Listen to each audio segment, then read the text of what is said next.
అశ్వ సంవత్సరంలో కైలాస యాత్ర Shri Gayatri tours and travels 8977349696. Sunil Nayak పై వేసినటువంటి నాన్ బెయిలబుల్ వారెంట్ను విత్డ్రా చేసుకున్నారు పోలీసులు. గుంటూరు కోర్టు జడ్జి అడిగినటువంటి ప్రశ్నలకు సమాధానం చెప్పలేకపోయారు పోలీసులు. సునీల్ నాయక్ పై నాన్ బెయిలబుల్ వారెంట్ జారీ చేయాలంటూ కూడా స్పెషల్ మొబైల్ కోర్టును పోలీసులు ఆశ్రయించారు. ఆల్రెడీ అరెస్ట్ చేశాక నాన్ బెయిలబుల్ వారెంట్ కోసం ప్రయత్నించడం ఏంటని న్యాయస్థానం ప్రశ్నించింది. న్యాయస్థానంలో జడ్జి ప్రశ్నలతో కంగు తిన్నారు ప్రభుత్వ న్యాయవాదులు, ఏపీ పోలీసులు. ఇక నాన్ బెయిలబుల్ వారెంట్ను విత్డ్రా చేసుకున్నారు పోలీసులు. దీనిపై మరిన్ని అప్డేట్స్ మా కరెస్పాండెంట్ కిరణ్ అందిస్తారు. కిరణ్, నాన్ బెయిలబుల్ వారెంట్ను కూడా పోలీసులు విత్డ్రా చేసుకున్నట్లుగా తెలుస్తోంది. సునీల్ నాయక్ విషయంలో ఇది ఒక కీలక మలుపుగా కూడా చెప్తున్నటువంటి సిచ్యువేషన్. అప్డేట్స్ ఏంటి, ఓవరాల్గా ఈ పరిణామాన్ని ఎలా చూడాలంటారు? మురళి, ఐజీ సునీల్ నాయక్ కేసులో కీలక మలుపులు జరిగాయి. ఇప్పటికే ఆర్ఆర్ కేసులో రఘురామకృష్ణరాజు వర్సెస్ సునీల్ నాయక్ ఒకవైపు వివాదం జరుగుతుంది, మరోపక్క సునీల్ కుమార్ ఏదైతే సిఐడి చీఫ్ సునీల్ కుమార్ తో వివాదం నడుస్తుంది. ఏదైతే ఎస్సీ ఎస్టీ ఐఏఎస్ అధికారులను ఐపీఎస్ అధికారులను రఘురామకృష్ణరాజు వేధిస్తున్నాడంటే ఇప్పటికే సునీల్ నాయక్ పలు ఆరోపణలు చేశారు. ఏదైతే రఘురామకృష్ణరాజు కాల్ డేటా చూస్తే, కాల్ డేటాను తీసుకుంటే ఎవరెవరిని బెదిరించారా, జగన్ పేరు చెప్పి మీ సంగతి తెలుస్తానంటూ నేరుగా రఘురామకృష్ణరాజు బెదిరించిన అధికారుల లిస్టు కూడా బయటపడుతుందంటూ సునీల్ నాయక్ చేసిన వ్యాఖ్యలు రాజకీయాల్లో సంచలనం రేపాయి. అయితే రఘురామకృష్ణరాజు కేసులో సునీల్ నాయక్ ని అరెస్ట్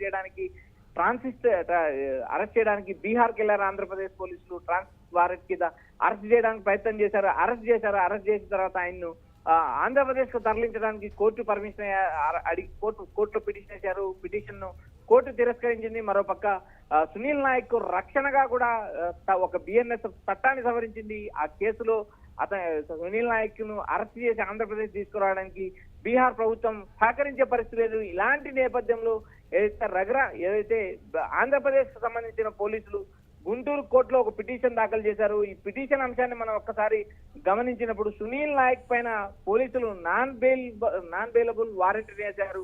అయితే హైకోర్టు ఏదైతే గుంటూరు కోర్టు జడ్జి అడిగిన ప్రశ్నలకు పోలీసులు న్యాయవాదులు నీళ్లు నిమిరారు. ఏకంగా సునీల్ నాయక్ పైన వేసిన నాన్ బెయిలబుల్ వారెంట్ ను విత్డ్రా చేసుకున్నారు.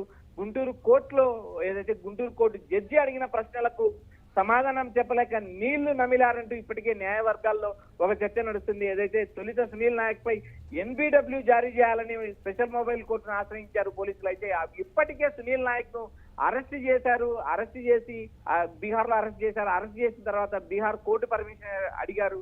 కోర్టు తిరస్కరించడంతో ఏకంగా సునీల్ నాయక్ ఆంధ్రప్రదేశ్ హైకోర్టులో కూడా ముందస్తు బెయిల్ పిటిషన్ దాఖలు చేశారు. ఆ పిటిషన్ కూడా రేపో ఎల్లుండో తీర్పు వచ్చే అవకాశాలు ఉన్నాయి. మరోపక్క ఒక కేసులో అరెస్ట్ చేసిన తర్వాత ఎన్బిడబ్ల్యూ వారెంట్ ఎలా జారీ చేస్తారంటూ ఏదైతే లాయర్లను పోలీసులను న్యాయస్థానం అడగడంతో ఇటు పోలీసులు అటు న్యాయవాదులు ఇద్దరు కంగు తిన్నారు. ఏదైతే నాన్ బెయిలబుల్ కేసు ఏదైతే సునీల్ నాయక్ పైన వేసిన నాన్ బెయిలబుల్ వారెంట్ ను కూడా విత్డ్రా చేసుకున్న పరిస్థితి ఉంది. ఏదైతే రఘురామకృష్ణరాజు తన కస్టోడియల్ టార్చర్ చేశారు సునీల్ నాయక్ అంటూ గతంలో ఆరోపణలు చేశారు. ఆ కేసులో ఏదైతే ఇప్పటికే సునీల్ నాయక్ బీహార్ రాష్ట్ర క్యాడర్ కి వెళ్లిపోవడం, ఇప్పటికే ఆ కేసులో ప్రధానంగా ఉన్న ఏపీ సిఐడి చీఫ్ గా పనిచేసిన సునీల్ కుమార్ ను ఐపీఎస్ సునీల్ కుమార్ సస్పెండ్ చేయడం, అతను సర్వీస్ లో ఉన్నంత కాలం కూడా సస్పెండ్ చేయడంతో ఈ వివాదం మరింత పెరిగింది. నేరుగా ఇద్దరి మధ్య వాగ్వాదం జరుగుతుంది. ఏదైతే నన్ను కస్టోడియల్ టార్చర్ చేశారు, శారీరకంగా మానసికంగా హింసించారు, నా కాళ్ల పైన కూర్చొని దారుణంగా కొట్టారంటూ రఘురామకృష్ణరాజు చేసిన వ్యాఖ్యలు సంచలనమయ్యాయి. మరోపక్క ఈ కేసు పైన విచారణ పూర్తి స్థాయిలో జరుగుతుంది. ఇప్పటికే సిట్ ఏర్పడింది. మరోపక్క సిఐడి పోలీసులు పదే కోర్టులో పిటిషన్ వేస్తున్నారు. మరోపక్క బీహార్ ప్రభుత్వం సునీల్ నాయక్ ను కీలక మలుపుగా చూడొచ్చు అంటారా? పోలీసులు నాన్ బెయిలబుల్ వారెంట్ ను విత్డ్రా చేసుకోవడం కావచ్చు, అంటే పోలీసులు ఒకంత వెనక్కు తగ్గారు అనేటువంటిది కూడా కీలక మలుపుగా చెప్తున్నటువంటి పరిస్థితి అలా చూడొచ్చు అంటారా? ఇది ఖచ్చితంగా మురళి, ఇక్కడ ప్రధానంగా పోలీసులు ఈ కేసు పైన క్షుణ్ణంగా పరిశీలించాల్సిన నేపథ్యం ఉంది. ఎందుకంటే ఇప్పటికీ బీహార్ రాష్ట్రం సహకరించకపోవడం, బీహార్ కోర్టులో ట్రాన్సిట్ వారెంట్ వేయడం, వారెంట్ ను తిరస్కరించడం, దాదాపు 30 రోజులు కోర్టు సునీల్ నాయక్ రక్షణ కల్పించడం కూడా ఒక ఆసక్తికరమైన పరిణామం. ఎందుకంటే ఆంధ్రప్రదేశ్ సంబంధించిన పోలీసులు నేరుగా సునీల్ నాయక్ గోడ దూకి ఇంట్లోకి దూరి ఆయన అరెస్ట్ చేసిన వ్యవహార తీరు కూడా హైకోర్టు ఆక్షేపించింది. మరోపక్క పోలీసులు కూడా ఏదైతే సివిల్ డ్రెస్ లో వెళ్లడం కూడా హైకోర్టు తీవ్రంగా ఆక్షేపించిన పరిస్థితిని, మీరు పోలీసులని గ్యారంటీ ఏంటి అంటూ నేరుగా ప్రశ్నించిన విధానం హైకోర్టులో జరిగిన ఈ వాదోపాదంలో ఏదైతే ఆంధ్రప్రదేశ్ పోలీసు పైన పాట్నా హైకోర్టు జడ్జి ఆగ్రహం వ్యక్తం చేసింది. ఇలాంటి పరిస్థితులు ఏదైతే ఇప్పటికీ సునీల్ నాయక్ ను అరెస్ట్ చేసినప్పటికీ కూడా ఏదైతే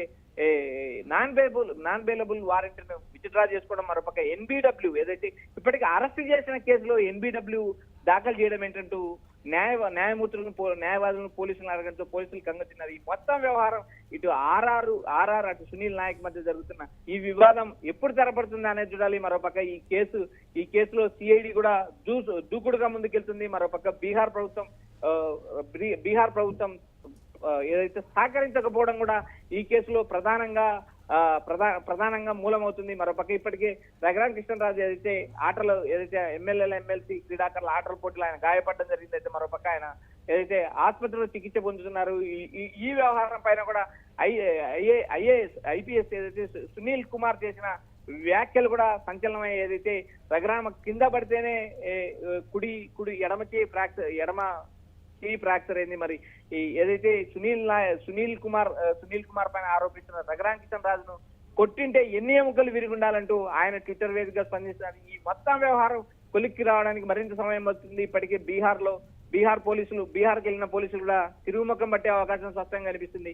ఈ కేసు ఇప్పటికి కొలిక్కి వచ్చే అవకాశం లేదు. మరోపక్క ఈ కేసును ఏదో ఒక తేల్చాలంటూ ఇప్పటికే రఘురామ్ కృష్ణరాజు పట్టుబడ్డం, వరుసగా ఏదైతే సునీల్ కుమార్ సస్పెన్షన్, సునీల్ నాయక్ ఏదైతే తన సొంత రాష్ట్రానికి బదిలీ వెళ్లడం పైన ఈ కేసు ముడిపడి ఉండడం తాజా రాజకీయాల్లో ఒక చర్చ అయింది. Murali, right, thanks for updates Kiran. ఇక సునీల్ నాయక్ పై వేసినటువంటి నాన్ బెయిలబుల్ వారెంట్ను పోలీసులు విత్డ్రా చేసుకున్నారు. గుంటూరు కోర్టు జడ్జి అడిగినటువంటి ప్రశ్నలకు సమాధానం చెప్పలేకపోయారు పోలీసులు. ఇక సునీల్ నాయక్ పై నాన్ బెయిలబుల్ వారెంట్ జారీ చేయాలంటూ కూడా స్పెషల్ మొబైల్ కోర్టును పోలీసులు ఆశ్రయించారు. ఆల్రెడీ అరెస్ట్ చేశాక నాన్ బెయిలబుల్ వారెంట్ కోసం ప్రయత్నించడం ఏంటని కూడా న్యాయస్థానం ప్రశ్నించింది. న్యాయస్థానంలో జడ్జి ప్రశ్నలతో కంగుతిన్నారు ప్రభుత్వ న్యాయవాదులు, ఏపీ పోలీసులు. ఇక నాన్ బెయిలబుల్ వారెంట్ను విత్డ్రా చేసుకున్నారు పోలీసులు.